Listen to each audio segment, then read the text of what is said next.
Pessoal, muito boa noite. Meu nome é Bruno, sou defensor público lá em Campinas. Minha área de atuação é criminal e júri. E eu estou muito feliz de estar aqui com vocês. Quando o Thiago me convidou para vir para o curso, eu fiquei muito feliz porque a Defensoria Pública é um lugar... eu tenho muito carinho por ela. E, me convidar para dar aula para vocês, para entrar numa instituição que eu amo, para mim, foi fantástico. Então, eu digo que eu já deixei meu contato para vocês aí no final do material, meu contato e tal, Facebook, WhatsApp, o que for, e-mail, eu respondo. O WhatsApp está toda hora olhando, então eu acho que, eu quero me esforçar para que vocês consigam esse objetivo de vocês, que é entrar nessa carreira que é maravilhosa da Defensoria Pública, né? Quanto de aprendizado que eu tive desde quando eu entrei, eu tenho 3 anos, né? Eu sou do mesmo concurso do Thiago, e quanto aprendizado que a gente tem, né? A gente pode fazer as coisas, mas a gente aprende também, e, nossa, fantástico. Então, outra coisa que eu queria dizer também é que eu também estou assistindo o curso, né? Então vocês estão, mas eu também vou assistir pela internet. Eu assisti a aula do Marcelo Semer, de quem eu sou fã. Maurício Dieter, estou esperando a aula, porque eu sou fã demais dele. E eu também vou compartilhar, então vai ser uma experiência muito compartilhada entre a gente. Eu vou dar aula hoje de lei penal no tempo, lei penal no espaço, vou falar do conflito de normas, né? Então essa parte é um pouco mais técnica. E eu gostaria de reforçar como é que a gente vai trabalhar aqui. O material eu vou mandar antes para vocês, eu vejo que nem todo mundo está com ele impresso. Mas a ideia é que vocês não precisem copiar só aquilo que eu acrescente na explicação, certo? E da mesma forma, eu vou passar questões também, depois eu vou mandar para as questões, eu acabei esquecendo no carro. Pode voltar para mim, por favor, esqueci seu nome. Jéssica, me dá essa força aí de voltar sempre, que eu vou bater aqui. Então, vou mandar as questões, vou mandar o material antes. E eu acho que tudo que vocês vão precisar em termos de estudo vai estar no material. Então, podem confiar no material de vocês que ele vai exaurir a matéria no que for necessário aqui. Só em relação à metodologia de estudo, que eu acho gente, é uma sugestão. Vocês podem seguir da forma como vocês quiserem, mas é uma sugestão que eu acho que vale muito a pena. É o seguinte, chegou em casa dessa aula aqui, leiam o caderno novamente. Dê uma passada no caderno. E amanhã, ou outro dia, na verdade amanhã não, né? Mas um outro dia, quando vocês vierem para a aula, no dia seguinte, antes de vir para a aula, leem a última aula da matéria que vocês vão ter no dia. Então a ideia é, chegou em casa, estuda aqui, o que teve na aula de hoje. Pode ser hoje, pode ser amanhã cedo, pode ser no momento de intervalo do trabalho, onde vocês quiserem, mas a ideia para vocês reforçarem acabou de ter aula aqui, deem uma passada de olhos, certo? E, antes de ir para a aula do dia seguinte, leiam o que foi dado na última aula do dia seguinte. Esse é o método, certo? Com esse método, eu até acrescentaria, quando vocês lerem a matéria do dia, lerem também a última aula dada também. Com esse método, vocês vão estar toda hora revisando a matéria. De modo que, no que a gente, pelo menos no que diz respeito a mim, e eu também acho que dos outros professores também, é que eu estou mandando esse material já meio que pronto, né? E o resto vocês estão construindo um caderno aqui. Mas vocês vão revisar o caderno sempre. Vocês acabaram de ter aula, vocês vão revisar a aula de hoje e a última aula que foi dada, né? Eu peço para vocês terem a última. E antes de ir para a aula do dia seguinte, vocês leem a última aula, de modo que vocês estão sempre revisando o caderno. Esse método vai fazer com que vocês tenham o caderno de vocês na cabeça de vocês. E ele vai ser um poderoso guia a orientar vocês nas questões, testes, nas questões escritas e mesmo numa prova oral, certo? A minha próxima aula, acho que eu vou ter só 2 encontros com vocês. Esse e um próximo sobre teoria, nexos de causalidade, teorias. E eu também vou tentar fazer a coisa de uma forma exauriente. E eu acho que vai ser suficiente para aquilo que a gente se propõe, certo? Essa matéria é bem técnica, é bem, digamos assim, chatinha, mas eu vou tentar fazer de uma forma que vocês entendam as questões essenciais. E, peço para que lembrou, deu branco alguma coisa? Volte no caderno, está tudo ali, sem ansiedade, e vamos sempre trabalhando aí com WhatsApp, com Facebook, com e-mail, estamos sempre por aí, certo? Vamos trabalhar, portanto, eficácia da lei penal no tempo. Pessoal, a primeira coisa que vocês têm que entender é o seguinte: como decorrência do princípio da legalidade que vocês já tiveram com o professor Marcelo Semer, aplica-se em regra a lei vigente ao tempo da realização do fato criminoso. Então, Aconteceu um fato criminoso? Em regra, aplica-se a lei vigente naquele momento. Esse princípio é chamado de tempus regit actum. Vocês vão sempre ouvir essa expressão em latim que diz o tempo rege o acto. Então, praticou o fato, incide a lei vigente naquele momento. Beleza. A lei penal, para produzir efeitos no caso concreto, deve ser editada antes da prática da conduta que se busca incriminar. Certo? Então, o que a gente fala aqui é que tem que ter essa anterioridade. A lei penal tem que ser editada antes da prática da conduta criminosa. Certo? Beleza. E aí, começamos. Excepcionalmente, será permitida a retroatividade da lei penal para alcançar fatos passados, desde que para beneficiar o réu. Então, excepcionalmente, você vai aplicar uma lei vigente hoje para alcançar não fatos praticados hoje, mas que foram praticados no passado, certo? Isso só vai ocorrer para beneficiar o réu. É uma regra da Constituição. Nós vamos ver certinho como é que isso funciona. Opa, pode voltar. É o seguinte, a este fenômeno pelo qual a lei se movimenta no tempo, sempre para beneficiar o réu, dá-se o nome de extratividade. É um gênero, né? Então assim, quando a lei que existe hoje é aplicada a fatos passados, ou seja, fatos que ocorreram sob a égide de uma outra lei, esse deslocamento da lei no tempo, a gente dá o nome genérico de extratividade, certo?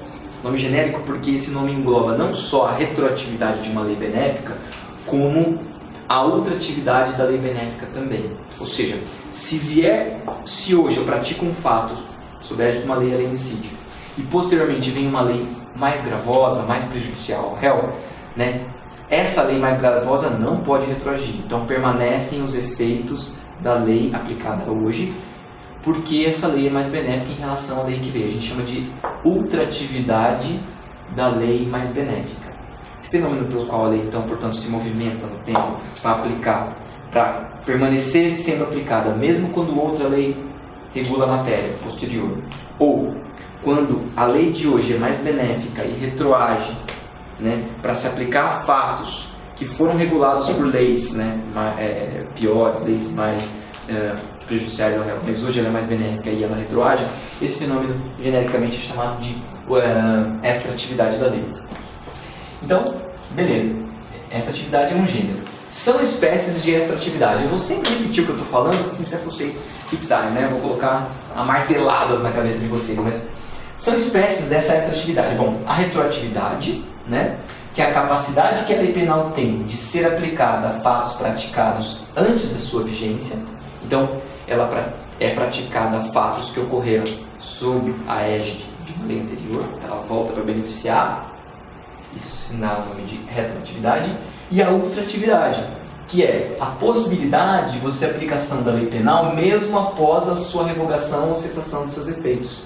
Então o juiz no futuro, ele viu que tinha uma lei A que era mais benéfica, o fato foi praticado ali, depois vem uma lei B que é prejudicial, ela aumenta, dá uma causa de diminuição, ela aumenta a pena mínima, ela faz um regime mais gravoso, o juiz fala, não, vou aplicar, não vou aplicar, embora eu esteja julgando hoje, e hoje a lei é tal, mais prejudicial, vou aplicar a lei da época porque ela é mais benéfica. Vocês vão verificar que o fato de ser benéfica é o elemento chave na questão da movimentação da lei penal no tempo, certo? Vamos falar aqui agora de uma outra coisinha, depois a gente vai voltar na aplicação disso. A gente vai falar de tempo do crime. Só o seguinte, é necessário que se saiba o tempo do crime para a correta e justa aplicação da lei penal, certo? Exemplo, para que se verifique a imputabilidade do agente. Muitas vezes, gente, o agente pensa o seguinte, ele pratica o crime quando ele tem 17 anos e 6 meses de idade, certo? Até aí ele é adolescente, né? Ele pratica o crime quando ele tem essa idade. Mas às vezes ele pratica o crime, por exemplo, dá tiros ou agride, né, com o intuito de matar, faz alguma conduta em termos de produzir lesões a outra pessoa, enquanto ele ainda não completou 18 anos. Adolescente ainda. Portanto, ele deve ser processado pela vara da infância e juventude. Beleza. Só que ele dá o tiro na pessoa. A pessoa é levada a tratamento e ela falece só dali, digamos, um ano. Fica um ano lutando né, esse negócio morre, não morre, tratado, não tratado, e 1 ano depois acaba morrendo em decorrência desses fatos praticados enquanto a pessoa era adolescente. Morreu 1 ano depois, a pessoa já tinha, o agente já tinha 18 anos e 6 meses de vida, né, já era maior de idade. E aí a questão é saber se a gente vai levar em consideração, em termos do tempo do crime, ou seja, do momento em que ele... a gente tem que levar em consideração, e é a pergunta que vai ser feita, para efeito de responsabilização, o tempo em que ele agiu, enquanto ele era adolescente, ou o momento em que ocorreu o resultado, quando ele já era maior de idade. Ou seja, a gente vai verificar o requisito da imputabilidade no momento em que ele praticou ou no momento do resultado. É isso que nós vamos ver aqui. E eu já vou dizer para vocês que é no momento da ação. Certo? Vocês vão estudar que o crime é um fato típico, ilícito e culpável. Esses 3 elementos, tipicidade, a culpabilidade, a antijuridicidade, a culpabilidade, essa questão da maioridade, ou seja, a imputabilidade é analisada na culpabilidade. Esses 3 elementos, tipicidade, antijuridicidade e culpabilidade, têm que ser avaliados no momento da conduta, da ação. E, portanto, é saber qual é a teoria que o código usou. Se é a ação ou resultado, eu já adianto que é a teoria da ação. E, portanto, esses 3 elementos, tipicidade, antijuridicidade e culpabilidade, têm que ser verificados no momento da conduta. Tá? Beleza. O Código Penal adotou a teoria da atividade, que eu acabei de dizer, dispondo em seu artigo 4º que considera ser praticado o crime no momento da ação ou omissão, ainda que outro seja o momento do resultado. Então, é aquilo que eu acabei de dizer. Gente, o crime é considerado praticado em termos de ação, e esse é o momento relevante para a gente verificar tipicidade, antijuridicidade, culpabilidade, dentro da culpabilidade está a imputabilidade, que é a idade, né? No momento da ação, ainda que outro seja o momento do resultado, certo? Então, aqui, no tempo do crime, não vai ser relevante para a gente o momento do resultado. Já quando a gente for estudar o lugar do crime, a lei vai dizer, olha, é relevante tanto o da ação quanto do resultado. Você pode verificar, você pode se valer dos 2 critérios para esse efeito, para verificar a competência territorial. Pode ser tanto aqui quanto lá, depende de qual juiz conheceu o processo primeiro e tal. Mas no tempo de ação, teoria da atividade, no momento de se verificar os requisitos necessários, tipicidade, antijuridicidade, culpabilidade, a gente verifica o momento da ação, teoria da atividade, que é o que a gente aplica. Beleza? Beleza. Eu coloquei aqui as outras teorias, nota de rodapé, só que elas não são aplicadas pelo código. Depois dá uma olhadinha nas outras teorias, mas não são as adotadas pelo código, tá? Então, avancemos. Opa, Jéssica.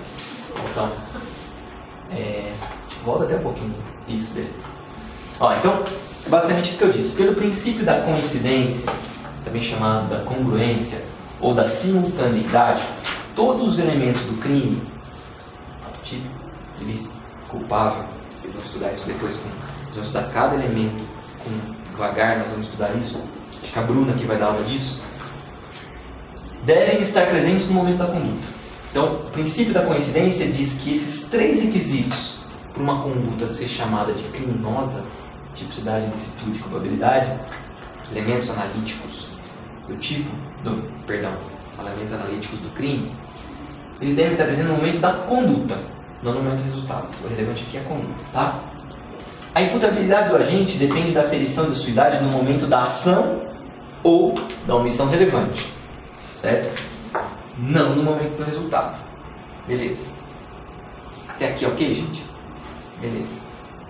Aplicação. Aí é o que a gente acabei de dizer, né?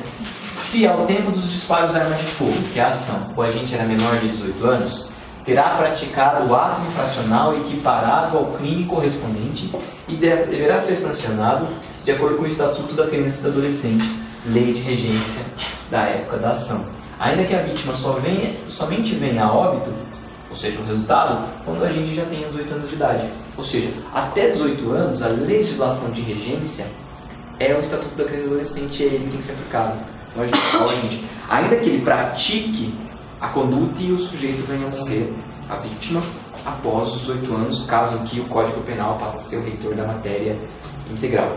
É que o ECA, a gente fala o seguinte, gente, ele praticou, quando a gente fala com um adolescente, não pratica homicídio, ele pratica um crime de homicídio, ele pratica um ato infracional equiparado ao homicídio. adolescente praticou um furto, ele não praticou um crime de furto, ele praticou um ato infracional equiparado ao crime de furto. Que tudo bem, o furto definido no Código Penal, mas é sempre assim, um ato infracional equiparado ao crime definido no Código Penal ou na legislação extravagante. Tá? Eu coloquei aqui, pessoal, só uma questão, para vocês lembrarem, que é uma coisa que é importante. A imputabilidade penal começa aos 18 anos de idade, certo? Imputabilidade no que diz respeito ao sujeito ser, a conduta do sujeito ser regida pelo Código Penal. Entre 18 e 21 anos, né, até os 21 anos, mas tira os 21 anos, né, fez 20 anos já não vale. Mas entre 18 e 21 anos, o sujeito tem um atenuante, que é a atenuante de idade. Então, o sujeito que, você sempre vê lá, praticou o crime, era menor de 21 anos à época dos fatos, porém maior de 18 anos, né, para ser aplicado o Código Penal, ele tem um atenuante do Código Penal, certo? Então, ser menor de 20 anos é atenuante, e tem uma outra importantíssima consequência. O prazo de prescrição para essas pessoas é pela metade. Então, muitas vezes vocês vão ver em provas que vocês vão ver lá, vão fazer o cálculo do prazo prescricional, vocês vão aprender a prescrição, como faz o cálculo e tudo mais e tal. Mas notem, se o agente for menor de 21 anos, vocês vão pegar aquele prazo prescricional que vocês tiraram na tabela e vão dividir pela metade. E aquele vai ser o prazo adequado. Muitas vezes, nos casos concretos, ocorre a prescrição assim. A gente vê que corre o prazo, aí a gente vê lá, fala assim, esse prazo está prescrito. Aí ele dá uma olhada, o prazo já transcorreu, o fato está prescrito. Precisa extinguir a punibilidade. E ele olha e fala assim, não, espera aí, ó, o prazo são 4 anos aqui para esse crime. Mas ele é menor de 21 anos, então é 2. Opa, 2 deu. Então, é só um detalhe importante. Eu coloquei sobre o que dispõe a Convenção de Proteção do Direito da Criança aqui, mas eu peço para que vocês deem uma olhada na nota de rodapé. Próximo. Opa, vou dar mais um aqui. Bom, pessoal, o momento do crime, então, é o marco inicial para saber a lei que, em regra, vai reger o caso concreto. Então, o momento da prática do crime, então, segundo a teoria da atividade, é o marco inicial para saber qual é a lei que, em regra, vai reger a matéria. Então, você tem a lei do momento que está vigendo no momento do ato. Se vier uma lei benéfica posterior que revoga essa, né, aí ela vai se aplicar. Mas, em regra, a gente vai olhar o momento da ação. Qual era a lei de regência no momento da ação? Certo? Porque, às vezes, na ação era uma lei e no dia seguinte muda a lei. Né? E o resultado ainda não ocorreu. E a gente fala assim, não, mas aí a ideia é o momento da ação. Certo? A gente vai estudar algumas coisas em relação a crimes permanentes e crimes continuados, mas calma lá, a ideia é essa. A gente vai falar agora aqui da sucessão das leis no tempo, que é esse fenômeno pelo qual, né, as leis vão, uma lei vai revogando a outra e a matéria vai sendo regida por novas leis. Entre a data do fato e o término do cumprimento da pena, podem surgir diversas leis penais que disciplinam determinada matéria, e esse fenômeno é conhecido como sucessão de leis no tempo. Então, desde a prática do fato até terminar de cumprir, pode ter uma reviravolta na legislação, e aí esse fenômeno é chamado sucessão de leis no tempo. Quando isso acontece, gente, é necessário observar se as normas anteriores serão ultrativas, quando elas são mais benéficas, ou seja, permanecer disciplina na matéria, ou se haverá a retroatividade das normas posteriores segundo o critério da norma mais benéfica ao réu. Isso está na Constituição, certo? Então sempre a gente vai ver o seguinte, ó, quando uma lei sucede outra, qual lei vai ser aplicada? A que era anterior mais benéfica ou a posterior mais benéfica? Se for a posterior mais benéfica, ela vai retroagir. Se for a anterior mais benéfica, ela vai, digamos, ser ultrativa, ela vai permanecer disciplinando a matéria mesmo perdendo sua vigência, certo? Ok. Então, qual é o fundamento legal desse fenômeno que a gente acabou de falar, que é a ultratividade ou retroatividade da lei mais benéfica? A própria Constituição Federal. Isso tudo que eu estou falando tem um fundamento constitucional no capítulo destinado às garantias fundamentais. Vocês lembram que o Marcelo Temer disse que a gente vai estudar direito penal, a primeira coisa que a gente tem que olhar para a Constituição, ela que tem que conformar o nosso Código Penal, e a Juliana Beloc disse que a gente tem que olhar o Código de Processo Penal desconfiado, né? A gente tem que olhar à luz da Constituição. Então, a Constituição é o nosso primeiro diploma, e os tratados internacionais de direitos humanos, quais sejam principalmente o Pacto Internacional dos Direitos Civis e Políticos e a Convenção Americana de Direitos Humanos, são os nossos vetores. Nós vamos começar com a Constituição. A Constituição Federal, artigo 40, diz: a lei penal não retroagirá, né, porque ninguém pode ser pego de surpresa, salvo o benefício do réu. Certo? Porque aí a própria sociedade entendeu que aquela matéria tem que ser tratada com menos rigor. Então não faz sentido permanecer com aquele rigor todo se hoje, nos casos novos, a gente não vai tratar com tanto rigor. Uma questão bem lógica, né? Você não pode pegar o réu de surpresa e, se político-criminalmente você entendeu que aquela matéria tem que ser tratada com menos rigor, que se retroage para as pessoas, né? Então, beleza. O Código Penal, no artigo 2º, e aí vamos descer aqui, também diz, ó, ninguém pode ser punido por fato que uma lei posterior deixe de considerar crime, cessando, em virtude dela, a execução e os efeitos penais da sentença condenatória. Né? Então, os efeitos penais de uma sentença condenatória cessam quando vem uma lei posterior e, por exemplo, deixa de considerar crime uma determinada conduta. A gente vai estudar sedução, alguns outros crimes, né, adultério, outras coisas e tal. Mas, bom, a lei posterior, e aí tem um parágrafo, né? Não é só a lei posterior que deixa de considerar crime, que, tipo, digamos, retira o caráter ilícito de determinada conduta do ordenamento jurídico. Não é só a lei posterior que descriminaliza a conduta, que retroage. É a lei que, de qualquer forma, trata o caso com mais brandura, ou, de alguma forma, uma lei melhor para o réu. Aqui, no caput, né, o que a gente está dizendo é retirar, deixa de considerar crime, né, é o caput. E aí o parágrafo único diz, lei posterior que, de qualquer forma, favorecer o agente, aplicando-se aos fatos anteriores, ainda que decididos por sentença condenatória, não está em julgado. Ou seja, não interessa nem que tenha transitado em julgado a sentença. A lei retroage. Então, esses dispositivos, eles tratam da regra da irretroatividade da lei penal, certo? O réu não pode ser pego de surpresa, salvo quando favorecer o acusado ou condenado, que é a retroatividade benéfica. O que eu estou querendo dizer é que as leis mais favoráveis, elas favorecem aquele que está sendo acusado, favorecem aquele que já foi condenado e aquele que está cumprindo pena.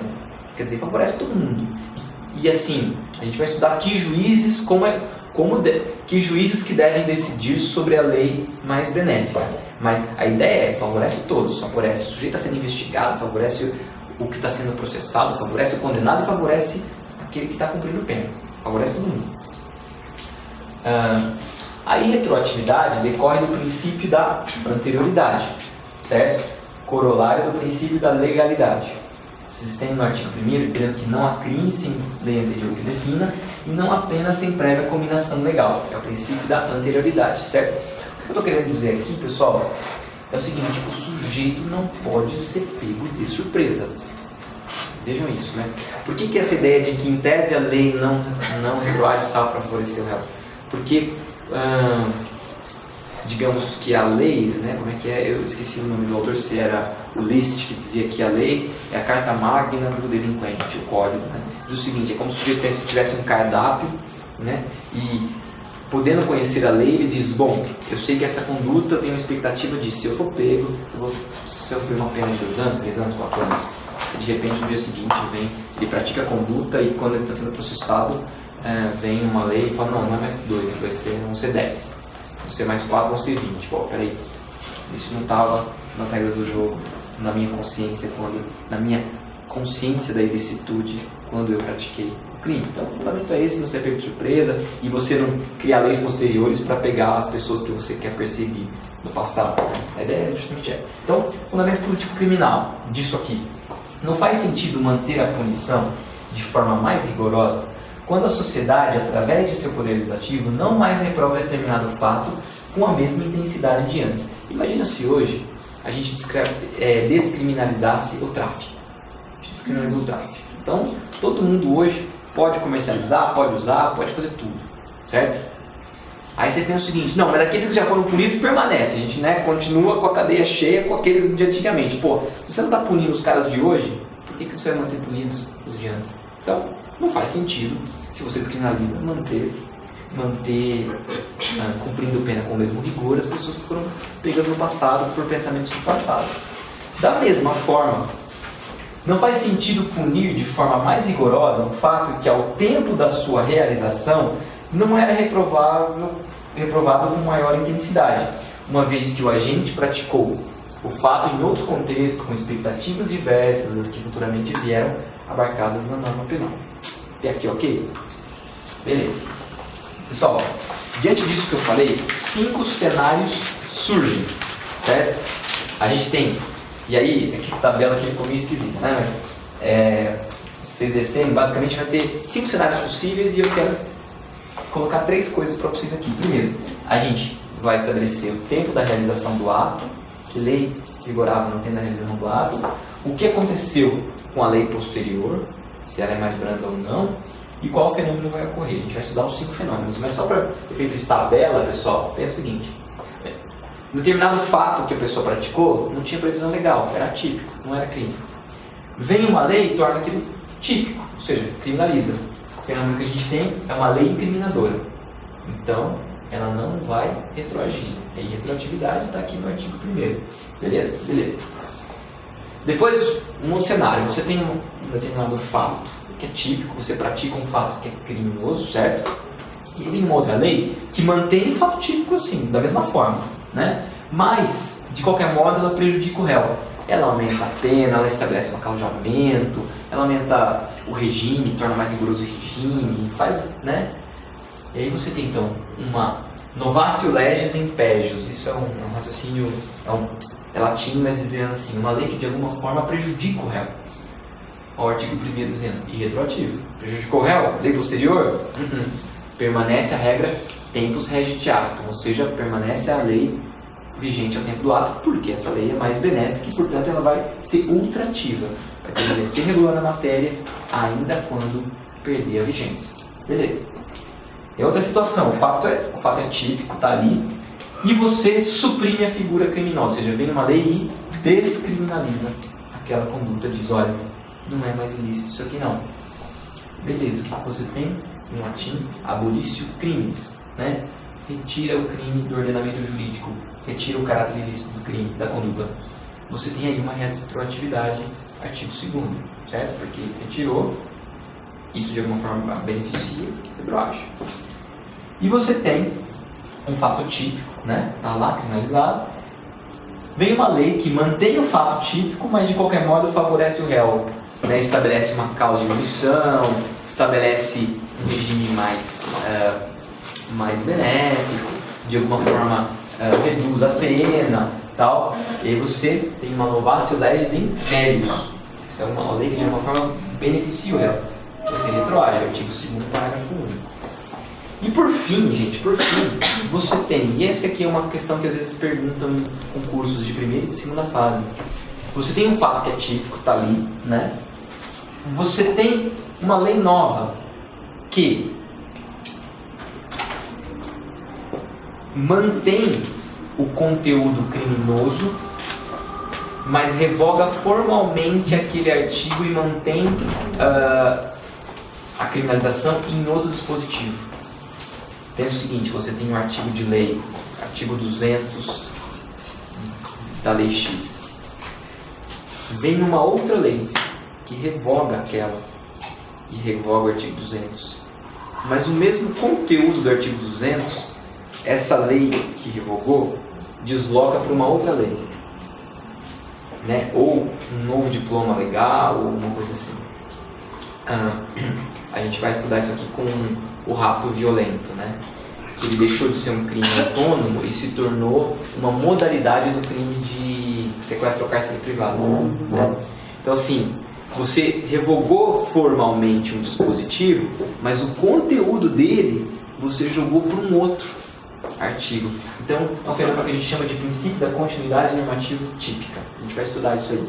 Então, você só formalmente revogou o dispositivo, mas não materialmente, de modo que o conteúdo permaneceu e, portanto, todos aqueles que foram punidos sob a égide da lei antiga permanecem cumprindo pena, porque na verdade você só migrou o conteúdo ilícito de um artigo para o outro. Beleza? Tá bom. Então, vamos lá. Vamos colocar o primeiro, vamos estudar o primeiro aqui, que é a sucessão de lei incriminadora. Oi. Claro, pode falar. E se a pena for mais grave, no caso, quando ele migra para o novo artigo, ele fizer uma pena mais grave? Aí não pode. Não, aí não pode. Mas é que a ideia é que muitas vezes as pessoas, por exemplo, de o rapto violento não tá mais hoje naquele artigo que ele tá, eu esqueci o número, mas a gente vai passar aqui, falar, então, houve algum tipo de descriminalização, algum tipo de abolício crimes. Aí o que você tem que investigar? Não, peraí. Mas será que a nova lei não migrou para um outro? Então permanece criminosa a conduta. Agora, se aumentou a pena, se aplica a pena do passado. Você não aumenta. Por exemplo, eu tive esses dias um caso desse de estupro. Sim, houve uma condenação de estupro pela lei antiga, cuja pena mínima eram 6 anos, a pena nova são 8 anos. Então, assim, você tem que aplicar a pena da data do fato, né? Lógico que houve uma migração, houve uma mudança, mas a pena é antiga. Eu entrei com embargo de declaração e a justiça corrigiu, porque o fato era passado, ela foi praticada na época da lei, cuja pena mínima era menor. Hoje ela está aplicando a lei e o código é uma pena maior. Você aplica, eles falam, na verdade assim, o conteúdo se aplica do novo, né? Mas na verdade, porque senão não existe mais aquele 213 com aquela forma, né? Ele fala assim, não é mais 213 combinado com aquele monte de coisa, é o 217A, né? Que por exemplo, estupro de vulnerável, né? Não é o 213 acumulado com o 224, com não sei o que, não. É o 217A, eu aplico ele, o preceito primário, porque o conteúdo estava lá no 213 e permanece hoje no 217A, mas a pena do 217A é maior, então eu vou aplicar a do outro lá. Professor, foi o mesmo que aconteceu com a lei de tráfico? Sim, 33 sim. A gente até vai estudar a questão da causa de diminuição, mas é exatamente isso. Se você, de alguma forma, aplica hoje o dispositivo que vigorava naquela época... O 16 e o 28, que era mais gravoso, só que o 30, na verdade, o 12 e o 33. Isso, o 12. O 12 era mais benéfico. Exato, porque a pena mínima era 3 anos. Né? Então, e aí o artigo 28, que antes era o 16, ele ficou mais benéfico. Sem dúvida, aí retroage. É a mesma coisa, só que inverteu, né? Exato, retroage, né? Que um retroage e o outro não retroage. Porque o tráfico a pena ficou pior. O usuário teve um tratamento melhor, né? Ok, é isso aí mesmo. Inclusive, gente, a prescrição do crime de porte para uso porte de drogas para uso próprio é de 2 anos, tá? É uma prescrição específica. Então, sempre que vocês virem isso de alguma coisa, são 2 anos. E aí, se a pessoa é menor de 21 anos, não. Certo? Então, isso também interfere, às vezes, na história. Sucessão da lei incriminadora. A nova lei que incrimina um comportamento anteriormente atípico é irretroativa. Certo? Então, se tinha um comportamento que não era crime, se tornou crime, não retroage. Exemplo. Artigo 311-A do Código Penal, que é a fraude em certames de interesse público. Eu coloquei aqui, pessoal, outra coisa, sempre que eu cito um artigo de lei, para vocês não terem que ficar com o código do lado, eu coloco em nota de rodapé. Entendeu? Então, assim, vocês já estão lá, vocês olham na nota de rodapé, estou aqui com o negócio aqui, não dá pra lá, mas assim, esse 311-A, o fraude em certame de interesse público, ele não é aplicável a fatos praticados antes da sua vigência, que foi em alguma data de 2011. Esse negócio de, por exemplo, utilizar ou divulgar indevidamente com o fim de beneficiar a si ou a outrem, ou de comprometer a credibilidade do certame, conteúdo sigiloso de concurso público, avaliação de exames públicos, processo seletivo e tal, é uma conduta que só passou a ser criminalizada em 2011. As pessoas faziam antes, né? Digamos assim, né? Você pega uma prova que é sigilosa e de alguma forma você divulga antes, ou usa, ou, né, de alguma forma, que foi aquele problema que deu no Enem, né? No passado alguém teve acesso à prova e de alguma forma divulgou a prova para algumas pessoas. Antes, aquela conduta não era criminalizada antes, passou a ser criminalizada a partir desse evento. Agora, todo mundo que praticou essa conduta antes pode ser punido? Não, porque a lei antes o fato era típico, se tornou típico, criminalizado e, portanto, a lei não pode retroagir. Por exemplo, é o 311-A. Certo? Pena de 1 a 4 anos. 16 de março de 2011, que houve a publicação, né? Então, só a partir dessa data tem que verificar quando que entrou em vigor mesmo.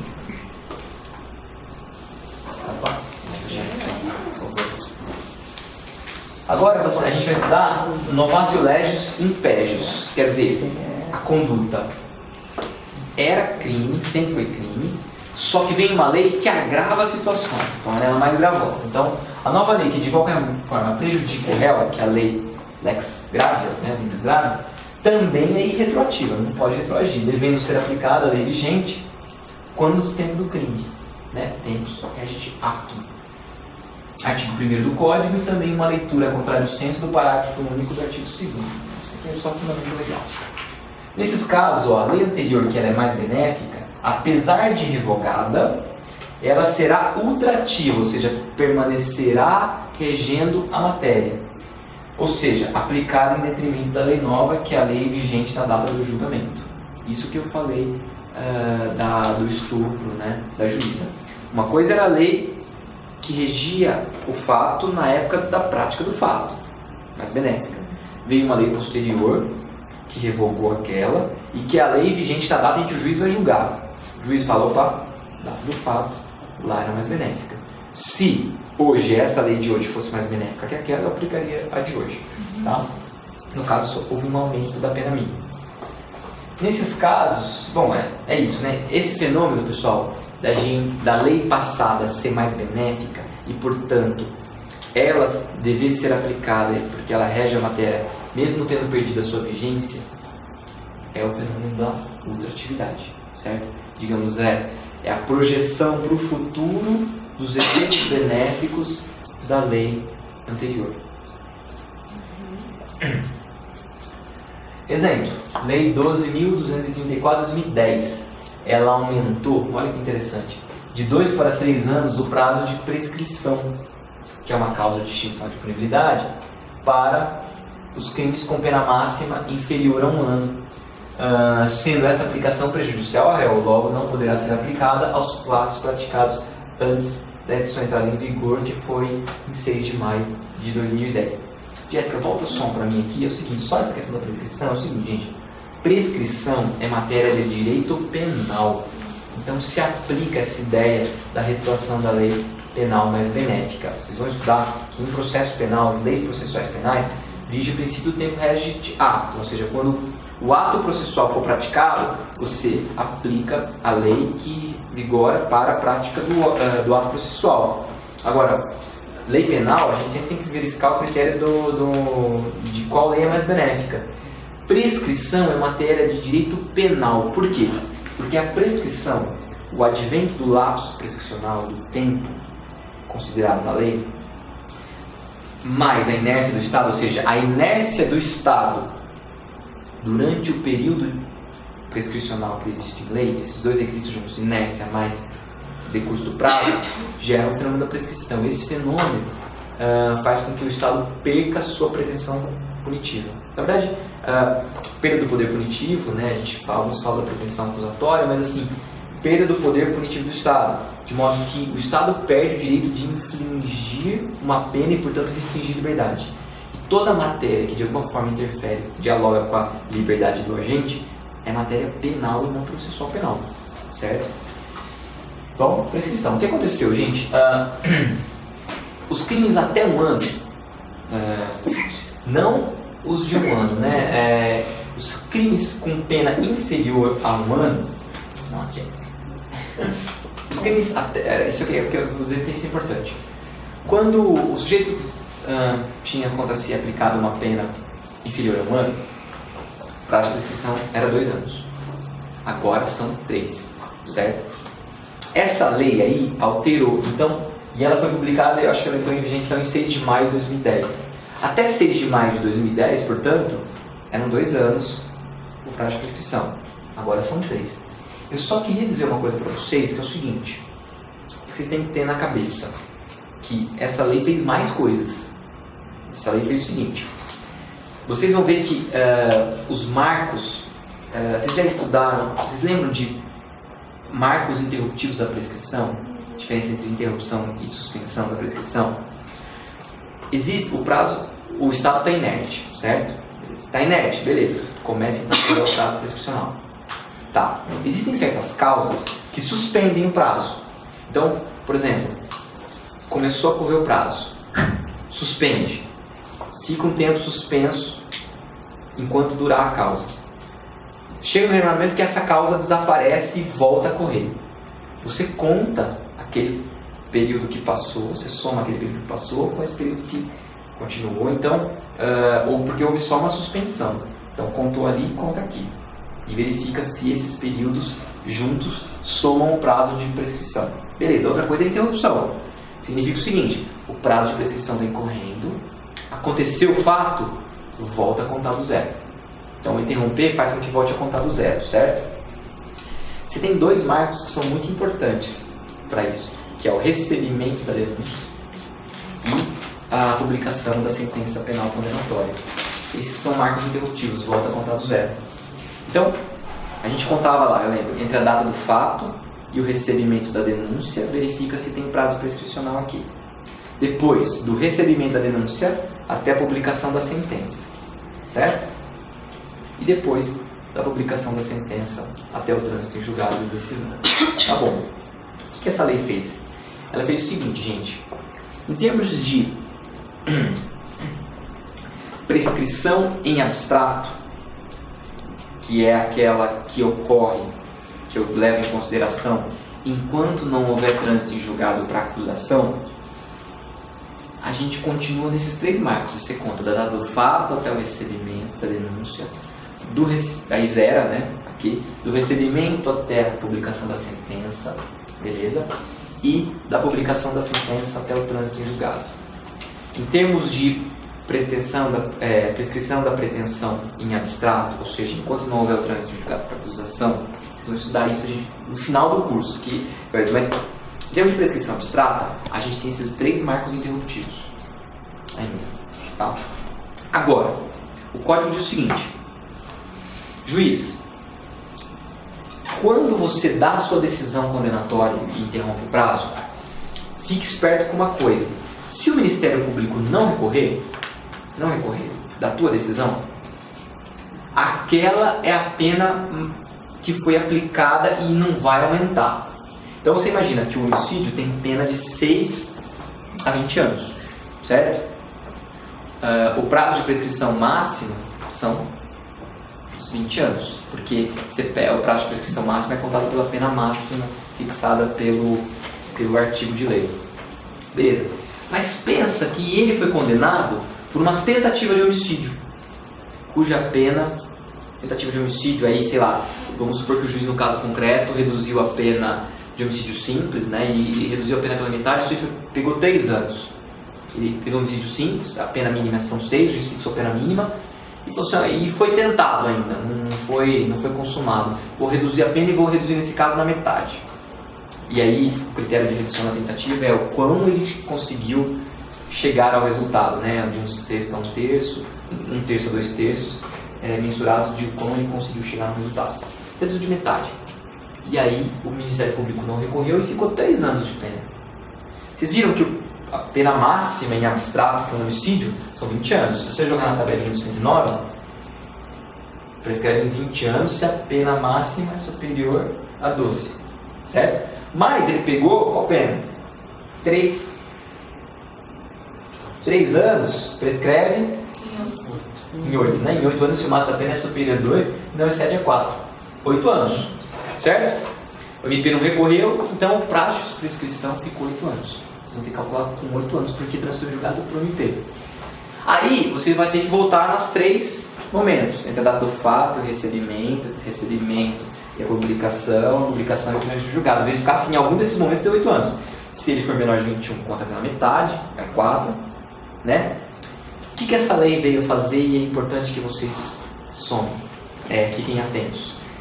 Que essa prescrição pela pena em concreto, que é quando transita em julgado do MP, nesse caso aí, né, os 8 anos, você não pode jogar esses 8 anos nesse primeiro marco, entre a data do fato e o oferecimento da denúncia. Ela veio dizer isso. Então você só vai poder começar a jogar essa pena em concreto, o prazo prescricional pela pena em concreto, a partir do recebimento da publicação até o trânsito. Você não pode fazer nesse primeiro momento aqui. Certo? Isso de alguma forma é mais gravoso. Porque se você perguntar, a polícia muitas vezes demorava para apurar. E muitas muitos casos de prescrição ocorriam justamente entre a data do fato e o recebimento da denúncia, certo? E aí aqui já não pode mais. Então muitas vezes tem gente que tem delegados que enrolam, sei lá, 8 anos no caso. E aí é muito ruim, porque às vezes o próprio réu já não tem mais prova da sua inocência produzir. Isso acaba prejudicando o próprio réu, né? Porque muitas vezes, com um pouquinho de prova lá, os caras acabam condenando. Vocês vão ver o que a Juliana vai falar sobre o sistema inquisitorial. Então, é isso. Você descarta, então, esse primeiro momento? É, só que você descarta para pena em concreto, não para pena em abstrato. Então, se deu a prescrição em abstrato, né, se entre a data do fato e o recebimento, na verdade não é nem recebimento aqui mais, é oferecimento. Sim. Tá, mas se entre, mas de qualquer forma, se entre a data do fato e o recebimento, eu vou só falar um negócio sobre o recebimento daqui a pouco, mas assim, se entre a data do fato e o recebimento deu a prescrição em abstrato, que é aquela que leva em consideração a pena máxima tipificada no crime, você continua fazendo o cálculo entre o fato e o recebimento. Agora, foi o processo todo, condenou, transitou em julgado do Ministério Público, fixou a pena em concreto, você viu na tabela, desse menor de 21, e vai voltar nos marcos interruptivos, o primeiro marco que você tem que levar em consideração é o recebimento da denúncia e a publicação da decisão condenatória. Você já não pode contar entre a data do fato e o oferecimento. Todo aquele trabalho então, que a polícia fazia de segurar. Você não vai contar como coisa, mas só para prescrição em concreto, não para prescrição abstrata, tá? E só para dizer uma coisa, gente, tudo bem, esse período, mas qual período? Entre a data do fato e o oferecimento. Para pena em abstrato, normal, entre a data do fato e o recebimento. Para pena em concreto, o que está vedado? O que está vedado? Entre a data do fato e o oferecimento. Entre o oferecimento da denúncia e o recebimento, continua ocorrendo. Eles dizem que solta a prescrição. O que eu quero dizer é o seguinte: quando o MP oferece a denúncia, o juiz recebe normalmente dias depois, meses depois. Então é meio irrelevante essa distinção. Só que eu estou com um caso lá, por exemplo, que a denúncia foi oferecida em 2012. Nossa. E até hoje não foi recebida. Porque o juiz está tão confuso com o caso, é tão complexo, que até hoje não se decidiu se o negócio aparentemente é crime ou não. Porque o sujeito acha que tinha uma farmácia e ele teve uma legislação que foi sucedendo e ele comercializava certos produtos. E depois, a farmácia, houve uma mudança em que a lei autorizava as farmácias a vender tudo. Depois a lei fez uma distinção entre farmácia e drogaria. O que farmácia podia colocar em drogaria? E a questão é saber se aquilo que ele fazia enquanto farmácia, enquanto drogaria, e se aquela distinção de fato é válida e aquilo que ele estava vendendo estava na distinção ou não. É um rolo que aconteceu no processo, que até o juiz fica oficiando a Anvisa responde, mas não é suficiente, manda de novo. Ficou 3 anos nisso, até hoje não ofereceu, mas não recebeu. Imagina que se tivessem passado uns 4 anos e aí a pena, sei lá, foi menor que 1 ano, e aí, né, você poderia considerar prescrição em concreto entre o oferecimento e o recebimento, porque a prescrição em concreto você não poderia entre a data do fato e o oferecimento, mas entre o oferecimento e o recebimento pode, certo? Obrigado, Jéssica. Entendeu? Então, só uma pequena digressão, vamos continuar. Vou colocar aqui. Próximo. Observação. Essa lei também proibiu o reconhecimento da prescrição retroativa entre a data do fato e o oferecimento da denúncia ou queixa-crime. Alteração essa que também não se aplica aos fatos anteriores, tá? Que é uma alteração prejudicial, né? Que a gente acabou de falar. Opa. Exemplo 2. Aqui, pessoal, veio uma lei, a Lei 11.606 de 2005, que ela revogou 2 incisos do artigo 107 que estabeleciam causas de extinção de punibilidade dos crimes contra os costumes, que seria o casamento da vítima com o agente ou o casamento da vítima com o terceiro. Nos casos dos crimes contra os costumes, estupro incluído, se a vítima se casasse com o agressor ou de alguma forma se casasse com o terceiro e houvesse um consentimento lá, alguma coisa assim, esses fatos eram fatos distintivos da punibilidade, certo? E ela...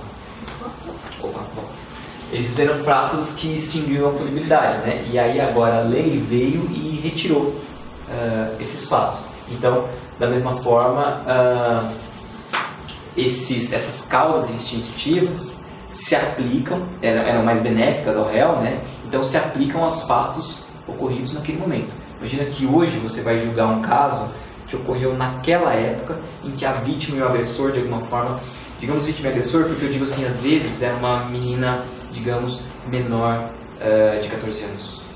E de alguma forma ela posteriormente, teve um relacionamento que era presumidamente, como hoje, mas é que antes discutia-se, dizia que a presunção ali era relativa. Mas imagina que uma menina tinha um namorado mais velho, tiveram uma conjunção carnal enquanto ela estava numa idade em que se presumia violência, certo? E posteriormente ela se casa com essa pessoa, que era o namorado dela desde então, e portanto, naquela época, vigorava esse artigo que dizia que o casamento entre os dois extinguiu a punibilidade. A ideia justamente é o seguinte, pessoal, geralmente esse estupro de vulnerável parte da seguinte ideia, de que você tem uma pessoa mais velha que se aproveita da ingenuidade ou da inexperiência ou de alguma coisa de uma pessoa mais nova e com essa finalidade. A ideia do estupro de vulnerável sempre foi essa. Tanto que, se vocês pensarem, e aí eu vi isso num livro de infância e juventude, imagina que a menina tem 13 anos de idade. Ela está menor de 14, certo? E o namorado dela tem 17 anos de idade, ou 16 anos de idade. Pensa assim, uma diferença que não é tão grande. 15 anos, 15, ele 15, ela 13, né? Eles praticam os atos. Em tese, ele está praticando um ato infracional equiparado a estupro de vulnerável, certo? Mas, e aí isso tem legislação nos outros países, na Europa, eles chamam de Romeo and Juliet Law, que é a lei de Romeu e Julieta, que remonta à história dos amantes juvenis, assim, a ideia de que eles estão numa fase de experimentação. Então, a ideia não é que ele está se aproveitando de uma ingenuidade, de uma inexperiência dela. Ambos estão em momento de descoberta, em momentos, sei lá, o que quer que se possa dizer. Ele não está se valendo de uma especial vulnerabilidade dela, até porque ele, 15 anos, também é vulnerável. A ideia é assim. Então, muitas vezes o juiz pode se valer disso e deixar de aplicar a pena porque o fundamento normativo não está presente, entendeu? Mas a ideia, portanto, aqui quando a vítima casava, quer dizer, olha, então era sua namorada desde pequeno, desde que vocês eram de ter idade e vocês queriam consumar isso posteriormente, não era que você estava se aproveitando. Então, a ideia dessas causas é essa, né? Bom, beleza. Lei posterior gravosa aplica-se no decorrer da prática de crime permanente, crime cujo número constante se prolonga no tempo e crime continuado. Pessoal, essa é a primeira, digamos assim, questão que cai em concurso pra caramba, que é o teor da súmula 711 do Supremo, que é o seguinte: a lei penal mais grave aplica-se ao crime continuado ou ao crime permanente se a sua vigência é anterior à cessação da continuidade ou da permanência. Então, o crime permanente, pessoal, é aquele crime em que quando eu pratico, eu lesiono o bem jurídico, mas o bem jurídico não é aquele que se destrói no momento da prática do fato. Ele é lesionado, mas ele permanece, digamos, existente. E enquanto eu permaneço na conduta, o bem jurídico permanece sendo lesado, né? Então eles falam assim, crime permanente é aquele em que o momento consumativo se protrai no tempo. Quando eu sequestro alguém e levo para um cárcere, enquanto mantenho a pessoa em cárcere, eu mantenho o cerceamento de liberdade. E isso faz com que o bem jurídico continuamente, sem ser destruído, né, ele permanece lesionado. O que está dizendo a súmula e, né, o que está dizendo ali? Que vocês estão vendo que a conduta, a ação, permanece no tempo? Se nesse meio tempo vem uma lei e criminaliza de uma forma mais grave a conduta, ela deve ser aplicada a lei mais grave. Então, a ideia é, você não aplica a lei no momento em que você iniciou a conduta. Você aplica a lei que veio enquanto a conduta durou, porque na verdade existia conduta. E vocês lembram daquilo que a gente estava falando, teoria da atividade? Aplica-se a lei no momento da ação. Sim. É que às vezes a ação se protrai no tempo. E aí, se ela perdurando no tempo vem uma lei mais gravosa, aplica-se a lei. Da mesma forma, se houver continuidade delitiva. Vocês pegam o artigo 71 do Código Penal, volta para mim, Jéssica, diz o seguinte, ó, crime continuado. O que é o crime continuado? Quando o agente, mediante mais de uma ação ou omissão, pratica 2 ou mais crimes da mesma espécie, pelas mesmas condições de tempo, lugar, maneira de execução ou outras semelhantes, devem os subsequentes ser havidos como continuação do primeiro, aplicando-se a pena de um só deles, se idênticas ou da mais graves se diversas, aumentadas de qualquer forma de 1/6 a 2/3. O que está querendo dizer? O seguinte, pensa o sujeito que é funcionário e um dia ele pratica, ao invés de ele levar a caixa de caneta de uma vez, um dia ele leva uma, outro dia ele leva outra, assim levando outra. Vai praticando uma a uma, certo? E beleza. Pensa que ele faz isso ao longo de um mês, cada dia ele leva uma caneta. Imagina que lá para o dia 17 vem uma lei nova que diz essa conduta vai ter uma pena maior do que ela tem. É o que a gente fala de crime continuado. Você pratica diversas condutas que são da mesma espécie, né? No caso hoje prevalece que é mesmo tipo penal, mas nós da Defensoria acreditamos que aquelas que lesam o mesmo bem jurídico ainda que estejam nos tipos penais, mas se praticadas nas mesmas condições de tempo, ou seja, até um mês, no mesmo lugar, ou seja, na mesma cidade, mesmo modus operandi, outras circunstâncias semelhantes, fala assim, se aplica a pena de uma só, como se fosse um crime só, aumentado de 1/6 até 2/3, a depender do número de condutas. Mas, se durante, ainda que seja assim, no último dia que vai praticar a última conduta, vem uma lei mais gravosa, aí aplica a lei mais gravosa, certo? Beleza. É a súmula. Volta.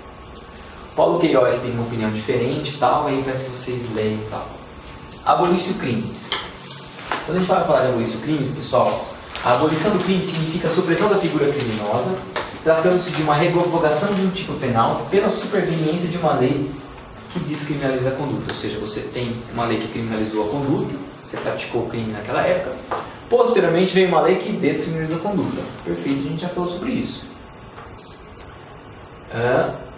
Exemplo, adultério, crime de sedução, rapto consensual. Esses 3 crimes foram revogados, né? E revogados mesmo, não é revogados para constar de outro tipo penal. O conteúdo normativo e de ilicitude foi retirado do ordenamento jurídico. Então hoje você não tem mais o adultério, você não tem mais a sedução, que é aquela ideia, né, de alguma forma, aquele sujeito que chega na cidade, né, e se aproveita de alguma forma da experiência e tal. Beleza, mas de uma pessoa que tinha uma idade que não é essa idade menor de 14 anos.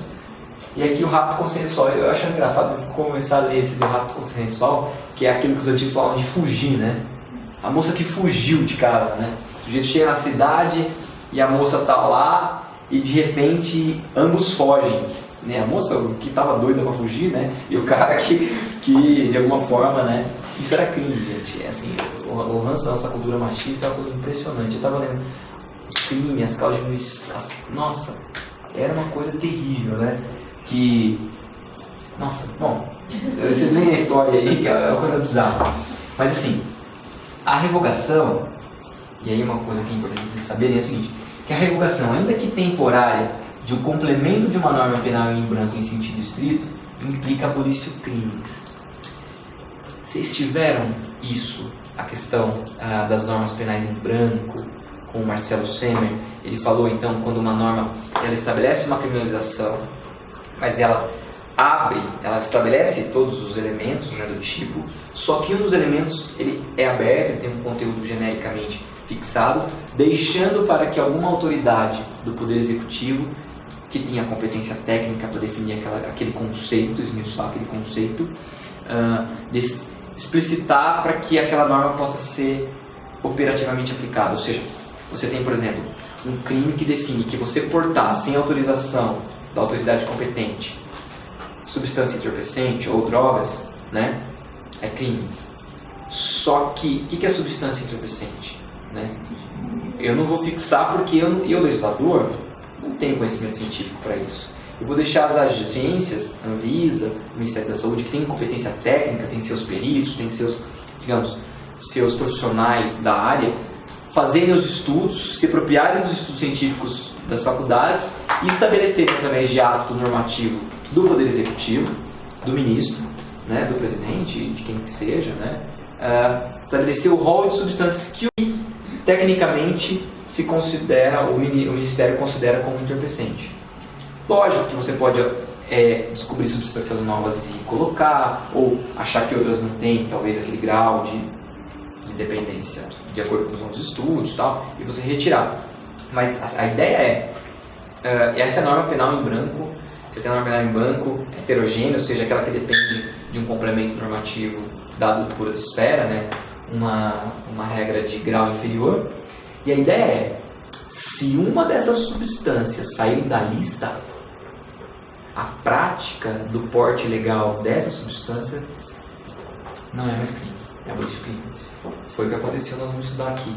Então, a ideia é, se o complemento normativo de uma norma penal em branco não mais existir, foi retirado, a supressão dele, ocorre também o fenômeno da abolício crimes. Tá? Então, não só a supressão da lei em sentido estrito, produzida pelo Poder Legislativo, mas também o complemento normativo produzido pelo Poder Executivo. Certo? Acarreta o fenômeno da abolício crimes. E quando é temporária, fica só um tempinho, então? Quando é temporária, mas aí ela é... Você está falando da lei temporária excepcional? Não é que você colocou ali no slide que ainda é temporária. Assim que é o que a gente vai ver agora, é o cloreto de etila. Olha o caso. O cloreto de etila era uma substância presente no lança-perfume, certo? E era uma substância proibida pela portaria. Durante 8 dias, ela foi retirada por 8 dias da portaria da Secretaria de Vigilância Sanitária que regulamentava a lei de drogas na época, né? Ao listar as substâncias psicotrópicas de uso proibido no Brasil. Olha o que aconteceu, Walter, Jéssica. Olha que era o caso. 8 dias fora, né? Um homem foi preso em flagrante pela Polícia Rodoviária Federal com 6.000 frascos de lança-perfume no dia 12 de novembro de 2000 e condenado a 3 anos e 9 meses de prisão por crime de tráfico de entorpecentes. Ocorre que em 7 de dezembro, 12 de novembro ele foi pego, em 7 de dezembro, quase um mês depois, a Anvisa veio e publicou uma nova lista de substância que eu acredito que tenha sido sem querer excluiu o cloreto de etila em relação da relação constante da lista de substâncias psicotrópicas de uso proibido. O que ocorreu? Supremo Tribunal Federal, tem várias decisões, só trouxe um ninguém quer saber. Ocorreu abolício crimes, porque ainda por um certo período aquilo deixou de vigorar. E como aquilo é o complemento de uma norma em branco que dá, né, a norma penal em branco e o seu complemento dão um caráter de proibição para aquele fato, houve abolício crimes de todas as pessoas que de alguma forma foram condenadas por tráfico de drogas em razão do porte do lança-perfume dessa substância, o cloreto de etila, que saiu desse período, certo? É isso aqui, isso é passivo. Essa pessoa tem uma fé. Sorte, né? Os caras devem complicar pra pagar alguém de lá, né? Imagina, paga cocaína, tetra aí do canabidiol. Nossa senhora. Mas não, vários poderiam, como você falou, vários ou anteriores poderiam se beneficiar desses 7 dias. Todos. Todos. Todos.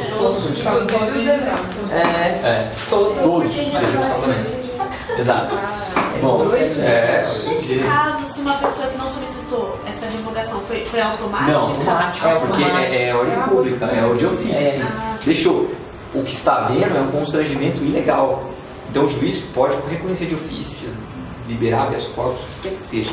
Na verdade, o juiz, o artigo 61 do Código de Processo Penal, diz o seguinte, que o juiz de ofício tem que reconhecer qualquer causa excludente de punibilidade, extintiva de punibilidade. É o artigo 61 do Código de Processo Penal. Então o juiz tomou conhecimento, tem que extinguir, né? E a abolício crimes é uma das causas. Natureza jurídica da abolício crimes é uma causa extintiva de punibilidade, como eu vou dizer, né? O artigo 107.3. Tá aqui. O juiz deve reconhecer causa extintiva de punibilidade em qualquer fase do processo. Bom, como eu acabei de dizer também, né? Beleza, tá aí. Observação. O Flávio Monteiro de Barros, ele ensina que a natureza de causa distintiva da tipicidade, distinguindo-se por conseguinte a punibilidade. Pessoal, de uma forma ou de outra, a código fala que é causa distintiva de punibilidade, tá? A lei penal que retira formal e materialmente determinada figura criminosa do mundo jurídico não deve respeito à coisa julgada. Então, a abolição crimes, ela retira formal e materialmente a figura criminosa. Por que formal e materialmente? Porque além de ela retirar o dispositivo, o artigo, ela não transfere o conteúdo para outro crime. Ela retira completamente. Ó. Não existe mais o artigo e aquilo que se queria punir com o artigo. Né? E o conteúdo do artigo. Não tem mais. Abolição crime. Já era. Isso enfrenta e desafia a coisa julgada. Nem coisa julgada pode prevalecer diante disso. Tá? Então, o artigo 2º é expresso ao determinar que a execução e a cessação dos efeitos da sentença condenatória nesses casos. O que não viola o artigo 5º, inciso 36, porque o mandamento constitucional tutela o indivíduo e não o direito de punir o Estado. Quer dizer o seguinte, gente, você fala assim, nossa, mas a Constituição fala que todos os poderes, inclusive o Poder Judiciário, todo mundo, tem que respeitar a coisa julgada. E aí, pessoal, vocês têm que lembrar da aula do Semer, que é o seguinte: tudo que está lá no artigo 5º é garantia fundamental do acusado, ou seja, liberdade pública. Tudo que está lá está feito em benefício do acusado, é para proteger o direito de verdade. O Tribunal do Júri está lá para proteger o acusado. Nenhum daqueles dispositivos tem que ser interpretado para prejudicar o acusado. Se de alguma forma houver algum outro dispositivo que, de alguma forma, faça frente à coisa julgada, mas que seja para beneficiar o sujeito, a lógica tem que ser mantida. Até, eu não lembro se o Semer falou, existe um princípio chamado pro homine em direitos humanos.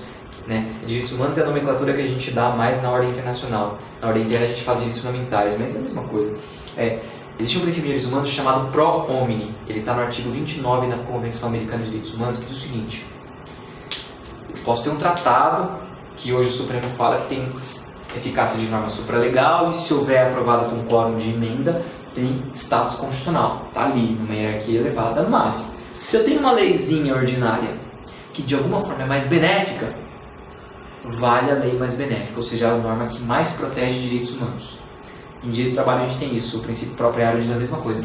Se você tem uma norma de convenção coletiva de trabalho que de alguma forma é mais favorável que a CLT, você vai aplicar a convenção coletiva de trabalho, porque ela é mais benéfica. Então, o princípio de que, em termos de direitos humanos, aplica-se a lei que mais protege direitos humanos, mas de alguma forma você tem que aplicar as normas que mais protegem direitos fundamentais. No caso aqui, o Código Penal está dizendo, em caso de abolição crimes, não vem com essa história de coisa julgada. Tem fundamento constitucional, mas tem fundamento constitucional para proteger o réu, está lá no artigo 5º. Então, não pode ser interpretada para prejudicar o réu. Beleza? Professor, nesse mesmo assunto, então, não é possível então que o STF seja condenado pela convenção por ferir o princípio da não culpabilidade com essa nova medida que eles fizeram a partir do 2º grau, agora do... Porque assim é claro... Não internacional, né? Porque... Vai ser levado esse caso, né? Vai ser levado, né? Mas né? Porque assim, e até porque está descobrindo norma expressa, né? Está descobrindo assim, você está dizendo que a Constituição não diz, mas ainda assim você então está violando o que o artigo de lei diz, porque o Código de Processo Penal também estabelece a mesma coisa. Né? Então assim, bom, você está violando também o que a própria Convenção Americana, então assim, é indefensável, o que o Supremo fez é indefensável. Só que agora estão até meio que revendo, né? Pode voltar atrás? Eu acho que, olha, não sei, a gente nunca sabe, a gente está numa onda conservadora, sim, avassaladora, né? Agora, eu acho que eventualmente, pela pressão que a comunidade jurídica tem feito, pode haver algum tipo de... A gente sempre espera que haja retorno, né? Porque é isso, a luta de direitos humanos é de avanço e retrocesso. Isso sempre foi a caminhada, né? Nunca foi uma caminhada linear. Mas, vamos estudar aqui os efeitos da condenação no caso do abolição crimes. Então, o sujeito foi condenado, veio uma lei que descriminalizou a conduta. Vamos estudar qual é a eficácia disso.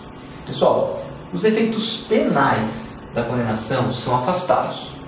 Cumprimento da pena imposta, reincidência, maus antecedentes, revogação de algum benefício, nome do rol dos culpados, esses são os efeitos penais. Abolitio criminis bate nisso aqui. Então, os efeitos penais são afastados. Quais são? Cumprimento da pena, não precisa mais cumprir. Você não vai ser mais considerado reincidente, não vai ser mais etiquetado. Não vai ter considerado maus antecedentes também, questão de etiquetamento. Tiver algum benefício, você foi condenado por um crime, e aí você já estava cumprindo, por exemplo, um benefício, um livramento condicional pela prática do outro crime, que você já tinha esse direito. Aí fala, praticou outro crime, vai ter o benefício revogado. Se é por esse crime, né, que você praticou, que revogou o benefício, tiver abolício crime, isso tem que restabelecer a situação anterior, né, de voltar a você usufruir daquele benefício. Nome do rol dos culpados. Sai o nome do rol dos culpados. Eu até queria saber onde fica esse nome, esse rol dos culpados, né? Esse negócio. Então. Fica quando a polícia aborda.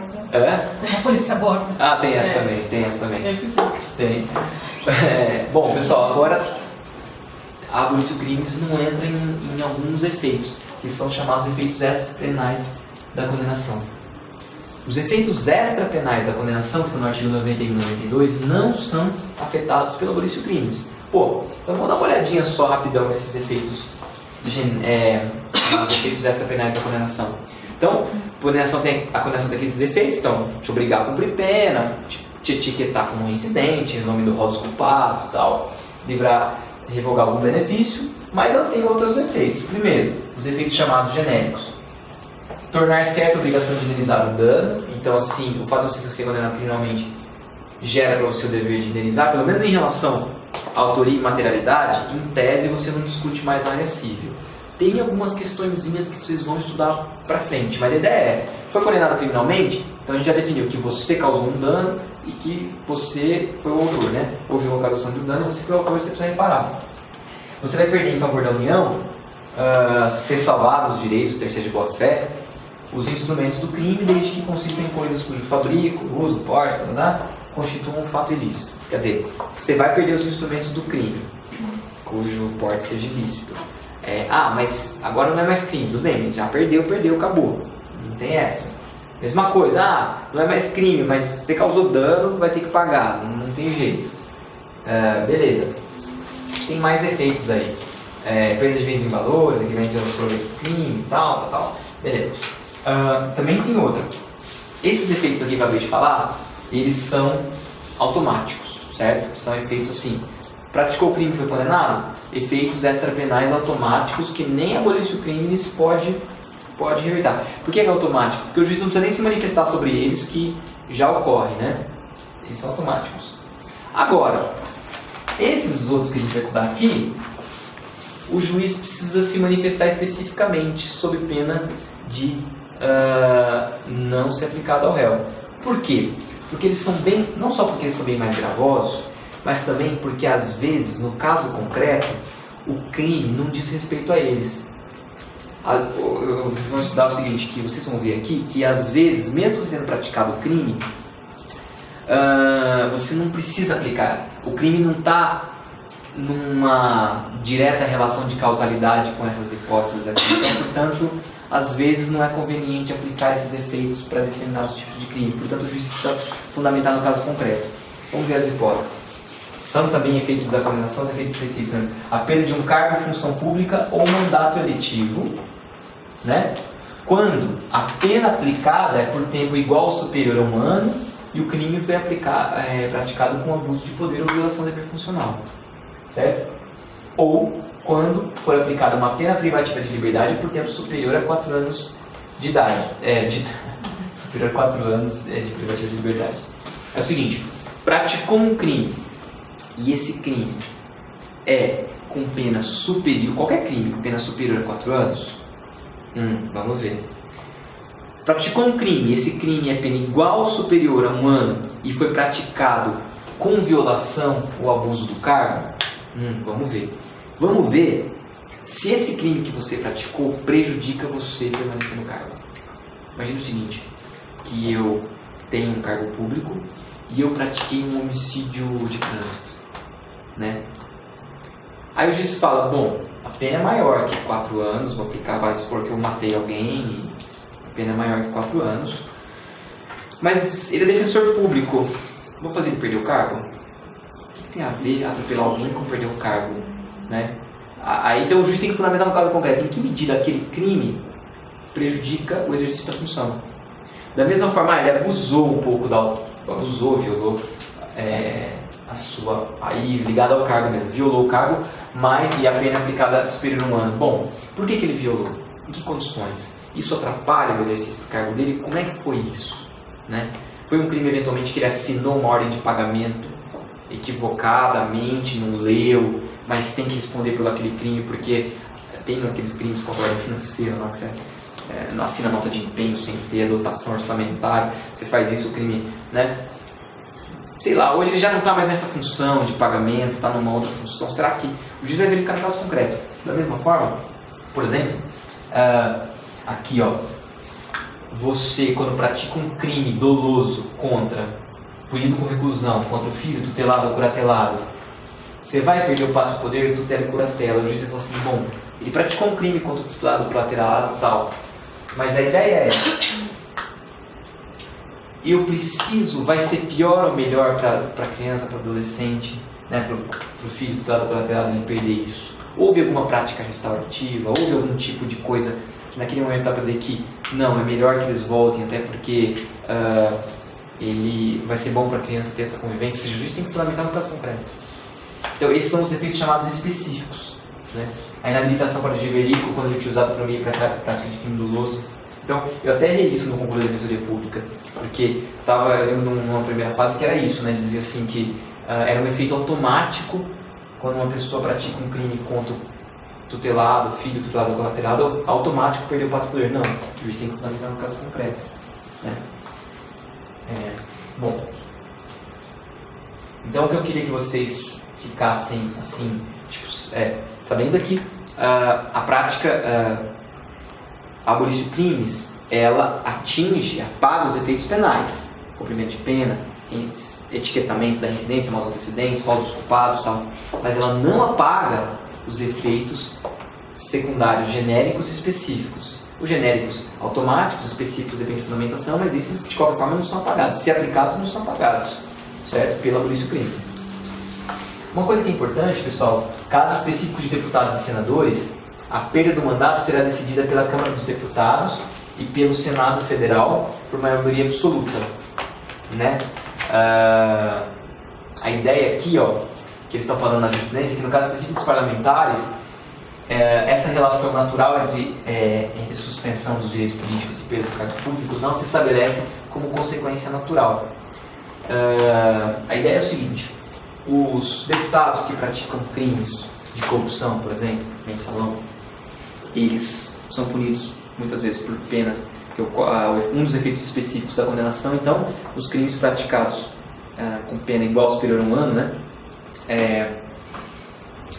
e com violação de dever funcional, lógico que corrupção é uma violação de dever funcional, o juiz diz, você tem que perder o cargo, no caso concreto. E aí, você tem que perder. É um efeito do código, certo? Houve divergências, isso, teve muitas divergências, mas o que eu vou prevalecendo é que, pelo que a Constituição estabelece no artigo 55, em razão do que ela estabelece,